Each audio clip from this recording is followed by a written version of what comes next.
op het louter volkskip, ja. Sitske, doe zit nou op het scootje, maar ik ga even de rieën volgen.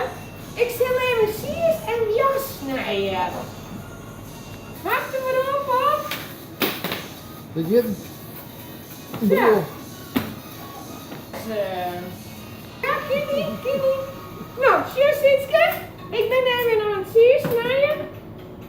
En ik hoop dat Jim hier op een maar een beetje log gaat met de bier.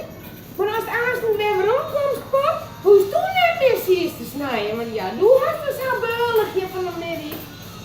En de biast, die doe ik weer in de biast. Aukje weer in de biast. Weer in de biast. Tja, die zal ik ook nog even snijden voor die, ja? Hoe staat ik nog meer te doen? Nou, toen zei ze, ik wens je een prullenlak op het scootje. En aanstaan ga ik een mooie dikke biast van snijden. Tegen dan!